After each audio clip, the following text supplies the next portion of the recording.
You just don't fit the aesthetic I'm going for, Melissa. The words hung in the air between us like a physical barrier. My sister Vanessa stood in her pristine living room, surrounded by wedding mood boards and fabric swatches in various shades of blush and sage. I'd arrived excited to discuss bridesmaid duties, only to discover I wasn't being offered any.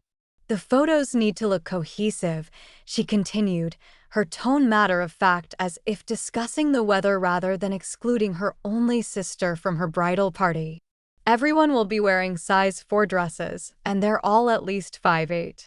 The visuals matter, you know? My photographer is charging a fortune. I stared at my sister, trying to process what she was saying without letting the hurt show on my face. At 5'3" and a size 10, I apparently didn't fit the aesthetic of Vanessa's dream wedding. The wedding I'd been helping her plan for the past 6 months, taste-testing cakes, comparing venues, and listening to endless debates about invitation fonts. I need this day to be perfect, Vanessa added, her eyes not quite meeting mine as she adjusted a photo on her wedding vision board. You understand, right? It's not personal. But it was personal. How could it not be? Sure, I managed, the single syllable requiring more strength than it should have. Makes total sense. I left her condo 20 minutes later with a hollow feeling in my chest and an invitation to still attend the bridal shower I was no longer allowed to help plan. The drive home passed in a blur, my mind replaying years of similar moments, Vanessa always prioritizing appearances over feelings, always curating her life like a social media feed that needed to be flawless. Growing up as sisters just 18 months apart, people often assumed we were close. The truth was more complicated. Vanessa had always been our mother's favorite, the daughter who inherited her graceful height and naturally blonde hair. I took after our father's side shorter, Kavya, with unruly auburn curls that refused to be tamed by even the most expensive hair products. You could lose the weight if you really wanted to, our mother would say whenever I expressed frustration about clothes not fitting right. Vanessa never has these problems. By high school, the pattern was firmly established. Vanessa was the pretty one, the social butterfly who dated the football captain. I was the smart one, the dependable one, the one who helped Vanessa with her homework and covered for her when she broke curfew. Different roles in the family ecosystem, neither better than the other, at least that's what I told myself. I arrived home to find my boyfriend, Drew, cooking dinner in our modest apartment. The smell of garlic and roasting chicken filled the air, and Ziggy, our rescue mutt, greeted me with enthusiastic tail wags. How'd it go with Bridezilla? Drew asked, looking up from the stove. Did she pick out the most unflattering dresses possible, or are you safe this time? The question made the lump in my throat expand. I dropped my purse on the counter and focused on petting Ziggy to hide my face. Melissa? Drew's voice changed as he picked up on my mood. He turned down the burner and moved toward me. What happened? I'm not in the wedding party, I said, the words coming out more evenly than I expected. Apparently, I don't fit the aesthetic. She wants all the bridesmaids to be the same size and height. For the photos. Drew's expression shifted from confusion to anger. She said what? It's fine, I interrupted, not ready to hear the words that would make this real. It's her wedding. She gets to choose. It's not fine, Drew insisted, gentle but firm. It's cruel, Mel. And you know it. I didn't know it. But acknowledging the hurt would mean confronting the reality that my own sister, the person who shared my childhood memories, who knew all my secrets, could so easily dismiss me because of how I looked. It would mean accepting that, in her eyes, my appearance outweighed our bond. That night, I barely slept. I scrolled through photos on my phone, stopping at ones of Vanessa and me from happier times. There we were at her college graduation, arms around each other, genuine smiles on both our faces. And a more recent one from Christmas, posing in matching pajamas by our parents' tree, a tradition we'd kept alive since childhood. Had she always seen me as the inadequate sister? Was I just convenient support staff for her life, to be showcased or hidden depending on how well I complimented her image? The next morning, I woke up determined to push past the hurt. I had a life to live, clients to meet, a job that valued me for my skills rather than my dress size. As a professional organizer who helped people transform their chaotic homes into functional spaces, I spent my days solving problems for others. Now I needed to apply that practical mindset to my own situation. I threw myself into work, filling my schedule with consultations and organizing sessions. If I was busy enough, maybe the sting of Vanessa's rejection would fade into the background. For 2 weeks, the strategy worked reasonably well. I mentioned the bridesmaid situation to no one except Drew, telling our parents only that Vanessa had decided on a small bridal party of college friends.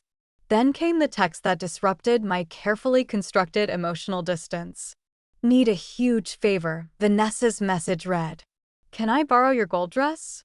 The one you wore to the charity gala last year?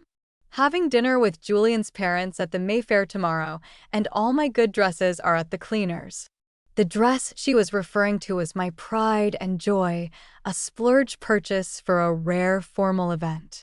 Golden silk that somehow made my eyes look more green than hazel, with a cut that flattered my curves instead of trying to hide them. It had cost nearly a month's rent, but wearing it had made me feel beautiful in a way few garments ever had.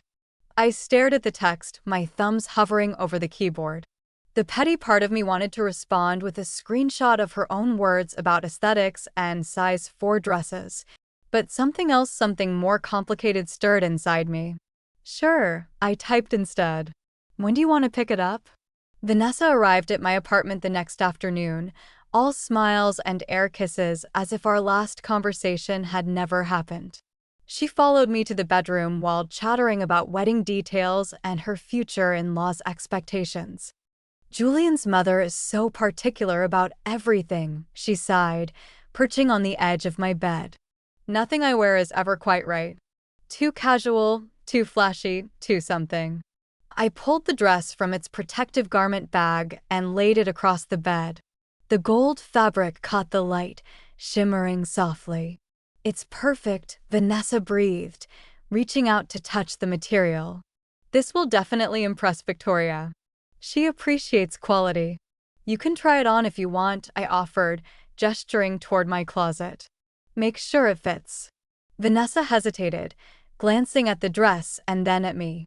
"Do you think it will?" she asked, and I couldn't miss the doubt in her voice. "We're not that different in size," I said, more sharply than intended. "You're taller, but otherwise." She disappeared into my walk-in closet with the dress. Minutes passed, and I heard nothing, no rustle of fabric, no request for help with a zipper. Finally, Vanessa's voice came through the door, tight with frustration. "It's not going to work," she announced. "The fit is all wrong." When she emerged, she was still in her own clothes, my dress draped carefully over her arm. "Maybe I could have it altered before tomorrow," she suggested, not quite meeting my eyes. I took the dress from her, suspicion forming. "Let me see you try it on." "There's no point, Melissa. It doesn't fit." "Then try it on and show me." Reluctantly, she returned to the closet. This time I heard the sounds of dressing, the whisper of silk, a sharp intake of breath. When Vanessa finally emerged, I understood her hesitation immediately. The dress fit her perfectly. Better than it fit me, in fact. The fabric skimmed her longer frame elegantly, making her look like a vintage Hollywood starlet. With her blonde hair and perfect posture, she seemed born to wear it. "It looks terrible, right?" she said, smoothing the material over her hips. "Too tight in all the wrong places." The lie was so transparent I almost laughed. "Vanessa, it looks amazing on you." "No, it's all bunchy in the back," she insisted, trying to twist around to see a problem that didn't exist. "And it's too short." I crossed the room to my dresser, retrieving my phone. "Turn around," I instructed, opening the camera app. "Let me show you." I took several photos and handed her the phone. Vanessa stared at the images, her expression complicated. "See," I said. "It fits you beautifully." She handed back my phone silently, then looked at me with an expression I couldn't quite decipher. "You're not upset that it fits me?" Even after what I said about the wedding, the question revealed more than she probably intended about her own insecurities, about the strange competitive dynamic between us, about the assumptions she made regarding how I viewed myself. "Why would I be upset that a dress looks good on my sister?" I asked quietly. Vanessa didn't answer. She changed back into her own clothes and carefully returned my dress to its hanger. As I walked her to the door, she paused, keys in hand. "I've been thinking," she said, her voice carefully casual. "Maybe we could look at different styles for the bridesmaids. Something more individually suited to each person." I recognized the awkward olive branch for what it was, but the damage had already been done. "I appreciate that, but I'm actually okay not being in the wedding party," I said. "You should have the aesthetic you want for your day." Her face fell slightly. "Are you sure?" "Because I could." "I'm sure," I interrupted gently. "You can still borrow the dress for tomorrow, though." Vanessa left with the dress and a slightly puzzled expression, as if I deviated from a script she'd expected us to follow. I closed the door behind her and leaned against it, emotions swirling. There was still hurt there, yes. But something else too, a strange sense of power in refusing to play a role I'd been assigned without my consent. Drew found me like that when he came home from work 20 minutes later, still leaning against the door lost in thought. "Everything okay?" he asked, setting down his laptop bag. "Did Hurricane Vanessa blow through?" I filled him in on the dress situation, watching his expression shift from concern to confusion. "So let me get this straight," he said when I finished. "She told you that you weren't thin or tall enough to be in her wedding, but she has no problem borrowing a dress that's your size? And now she's backtracking about the bridesmaid thing?" "Pretty much." Drew shook his head. "And you still lent her the dress? After how she treated you?" It was a fair question, one I'd been asking myself. "I'm not sure why, exactly," I admitted. "Maybe I wanted to be the bigger person." Metaphorically speaking, of course. Drew pulled me into a hug. "You are the bigger person. In all the ways that actually matter." The next evening, I received a flood of texts from Vanessa. Photos of her at the Mayfair in my golden dress, posing with Julian and his parents. She looked radiant, confident in a way I rarely saw her. The dress had worked its magic. "Future mother-in-law approved," read her caption. She complimented the dress specifically. "Where has this dress been all my life?" "In my closet," I thought but didn't type. "Where it will return after you're done with it." What followed over the next week was bizarre. Vanessa began texting me daily, something she rarely did unless she needed something.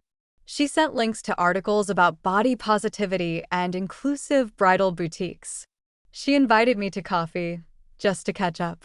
When I finally agreed to meet her, she arrived with a gift bag containing an expensive moisturizer I'd once mentioned liking. "I've been thinking about the bridesmaid situation," she said after our coffees arrived. "And I realize how it must have sounded to you." I took a sip of my latte, waiting. "The thing is," she continued, her finger tracing the rim of her cup, "I was honestly just worried about you." "Worried?" I echoed. "About putting you in an uncomfortable position.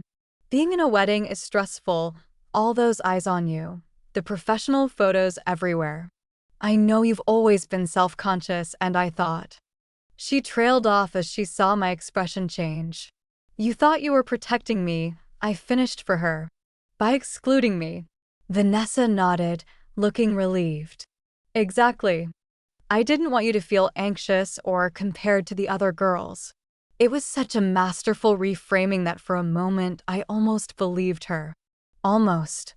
"That's very considerate," I said carefully. "But I think we both know that's not what you meant when you talked about the aesthetic of your wedding photos." Her cheeks flushed. Maybe I expressed myself poorly. Maybe I agreed. Or maybe you said exactly what you meant, and now you're embarrassed because you realized how it sounded. Especially after you wore my supposedly too small dress and looked amazing in it. Vanessa's eyes widened slightly. We'd never spoken to each other this directly before. Our family communicated in hints and implications, in praise withheld and comparisons made. Never in straightforward confrontations. "I don't know what you want me to say," she finally replied, her voice small. "I don't want you to say anything," I told her. "I want you to understand something. Your wedding day should be beautiful and meaningful and everything you've dreamed of. Choose the bridesmaids who fit your vision. Take the gorgeous photos. Enjoy every second of it. I'll be there supporting you as your sister, just not standing in the lineup. But I want you there now," she insisted. "Standing with me." I studied my sister's face, trying to understand what had changed. "Why? Because you tried on my dress and it fit? Because suddenly you realized that maybe I'm not as hideous as you thought?" "I never thought you were hideous," she protested, looking genuinely distressed. "You're my sister. I love you. Then why would you ever think I wouldn't fit your aesthetic?" She didn't have an answer for that, at least not one she was willing to articulate. Instead, she reached across the table and grabbed my hand. "Please be my bridesmaid," she said. "I was wrong before." I gently withdrew my hand. "I appreciate that, but my answer is still no."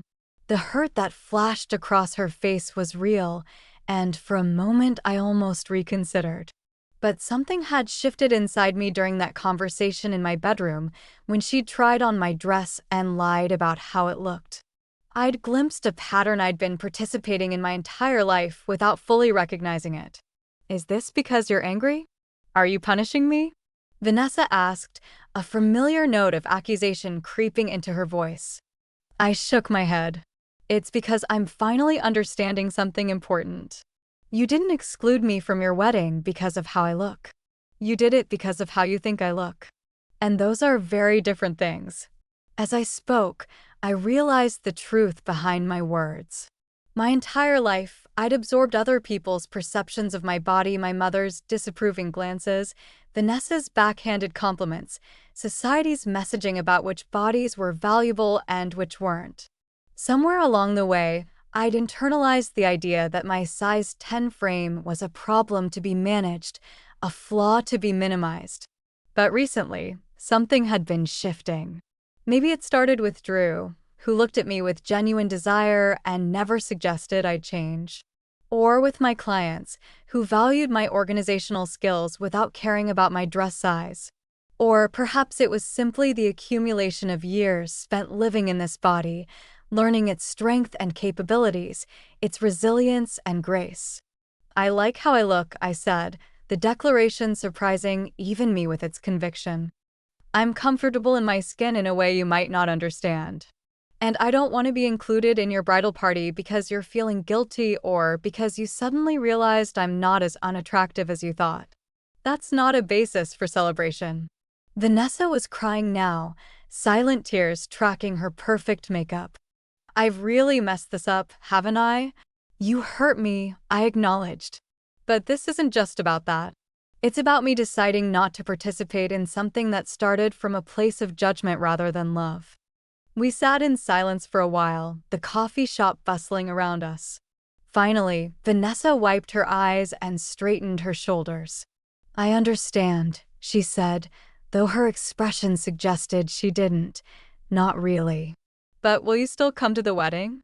As a guest?" "Of course," I promised. I wouldn't miss it. When I got home that evening, I found Drew in the living room surrounded by cardboard boxes. "What's all this?" I asked, stepping over a pile of packing material. "Remember how we talked about getting new bookshelves for this wall? I found these unfinished ones we can customize." He gestured to the disassembled pieces. "Thought it might be a fun weekend project." I smiled, touched by his enthusiasm for our modest home improvement plans.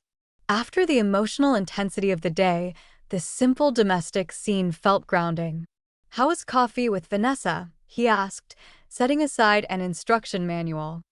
I sank onto the couch beside him, still processing the conversation myself. Complicated, I admitted. She asked me to be a bridesmaid again. I turned her down. Drew raised his eyebrows. Seriously? I thought that's what you wanted. I thought so too, I said slowly. But when she actually offered, I realized something. I don't want to be included as an afterthought or because she's feeling guilty. If I couldn't be part of her vision from the beginning, then I don't want to be awkwardly inserted into it now. Drew nodded thoughtfully. That makes sense. How did she take it? Not well, I sighed. But she'll get over it. Vanessa always does. We spent that weekend staining and assembling bookshelves, then carefully arranging our combined book collections. It was messy, physical work that left my hands stained dark brown and my back aching pleasantly from effort. So different from the polished, camera-ready world Vanessa inhabited. As the weeks passed, Vanessa's wedding preparations continued without my involvement. Our conversations became less frequent, but strangely more authentic. Without the pretense of my participation in her bridal party, we found ourselves discussing other topics: her new job promotion, my latest challenging client, books we'd both read recently. Then, 3 weeks before the wedding, another unexpected text arrived. Can I borrow your gold dress again? Rehearsal dinner next Friday. I stared at the message, trying to decipher the subtext. Was this another olive branch? A test? Or simply my sister needing a dress she knew looked good on her? Sure, I replied.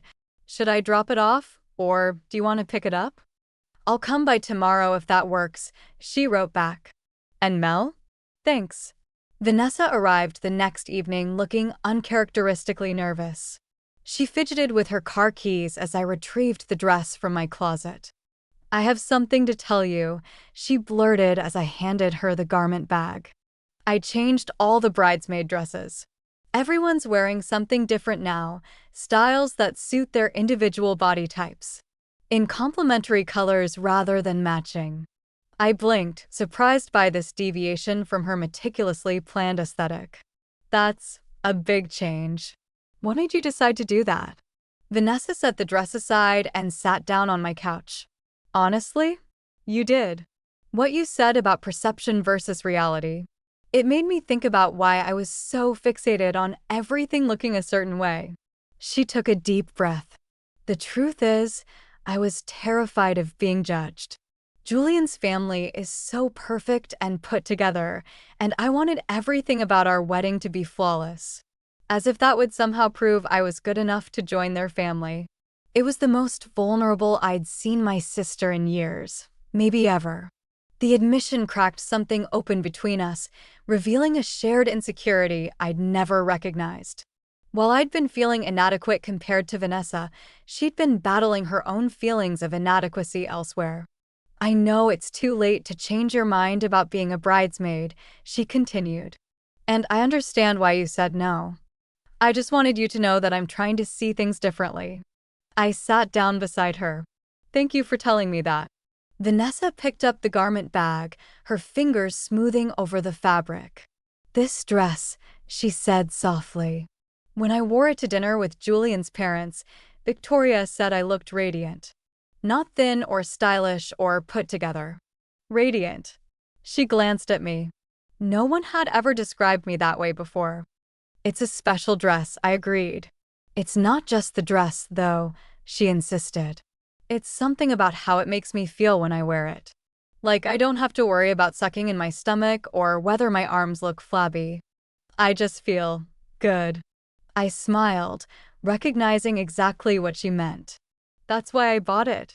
Vanessa nodded thoughtfully. I think I've spent my whole life worried about how things look rather than how they feel. Including my relationship with you. The simple admission hung in the air between us, too honest to require a response. Instead, I reached over and squeezed her hand briefly. The dress is yours to borrow anytime, I told her. That's what sisters are for. Vanessa's wedding day arrived on a perfect early autumn Saturday. The ceremony was as beautiful as she'd planned, with personal touches that reflected both her and Julian's personalities. I sat in the family section, genuinely happy for my sister as she recited her vows. At the reception, I found myself seated at a table with our parents and Julian's family. Victoria Lockwood, Julian's formidable mother, sat beside me in a tailored navy dress that probably cost more than my monthly rent. "You must be Melissa," she said, studying me with interest. "Vanessa has told us so much about you." "All good things, I hope," I replied with a smile. "Indeed. She mentioned you're the one with the remarkable gold dress she borrowed. The one that made such an impression at our dinner." I nodded, surprised that the dress had made enough of an impact to become a topic of conversation between Vanessa and her mother-in-law. "She also mentioned that you're the reason the bridesmaids look so lovely today," Victoria continued.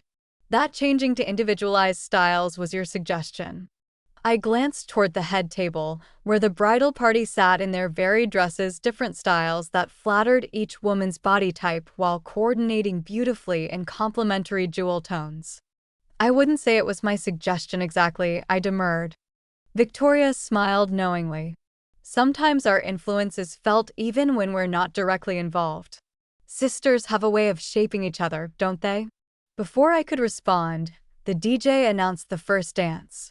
Julian led Vanessa onto the dance floor, her elaborate wedding dress swirling around them as they moved. They looked happy, completely absorbed in each other and the moment. Later, when Vanessa tossed her bouquet, she turned and threw it directly to me with deliberate aim rather than over her shoulder to the assembled single women. I caught it reflexively, surprised by the departure from tradition. "That's cheating," someone called good-naturedly from the crowd. Vanessa just shrugged, flashing me a genuine smile. "Just evening the score," she called back. At the end of the night, as guests began to depart, Vanessa found me near the cake table, where I was sneaking an extra piece of the excellent chocolate tier. "Having a good time?" she asked, sitting beside me with a tired sigh. Her hair was slightly disheveled from dancing, her makeup not quite as perfect as it had been during the ceremony, but she looked happy. "It's been beautiful," I told her honestly. "Everything you hoped for?" She nodded, then reached into a hidden pocket in her wedding dress and pulled out a small jewelry box. "I have something for you." Inside was a delicate gold bracelet with a small charm address form, like those used by fashion designers. "What's this for?" I asked, touching the charm gently. "To remind you of the golden dress," she said. "And how sometimes the things that fit us best are the ones we never expected to wear." She took the bracelet and fastened it around my wrist. "And to say thank you for letting me borrow more than just a dress." I looked at my sister, really looked at her beyond the perfect makeup and expensive gown. For the first time in years, perhaps ever, I felt like we were seeing each other clearly, not as the roles we'd been assigned in our family dynamic, not as competitors in some unspoken contest, but simply as sisters with a complicated, imperfect bond. "It looks good on you," Vanessa said, nodding at the bracelet. "But then, you always did know how to wear things your own way." As I drove home that night, the bracelet caught the light from passing street lamps, sending little golden reflections dancing across the car's interior. Drew was waiting up for me, curious to hear how the wedding had gone. "It was actually really nice," I told him, kicking off my heels with relief. "Different than I expected." "You mean because you weren't a bridesmaid after all?" he asked, helping me unzip my dress. I considered the question, thinking about the conversations with Vanessa over the past few months, the subtle shifts in our interactions, the moment of connection over the gold dress. "No," I said slowly. "Because for the first time, I think we were both just being ourselves, without worrying about how we measure up to each other." Drew nodded, understanding in his eyes. "So no more aesthetic requirements?" I laughed, touching the bracelet on my wrist. "Oh, I'm sure there will be plenty of those in the future. Old habits die hard. But maybe we're learning to see beyond them. Both of us." 2 weeks later, I received a large envelope in the mail containing a wedding photo. Not one of the professional shots of the bridal party or carefully posed family groupings, but a candid moment captured by a guest. In it, Vanessa and I were laughing together near the dance floor, our heads bent close in conversation, both of us glowing with genuine happiness. On the back, Vanessa had written a simple note: "This is my favorite picture from the whole wedding." Turns out the best aesthetic is just being with people you love. Thanks for showing me that. I placed the photo on our newly built bookshelf, a tangible reminder that sometimes the most valuable gifts come wrapped in the most painful packages, and that true beauty has very little to do with how things look on the surface and everything to do with how they feel underneath.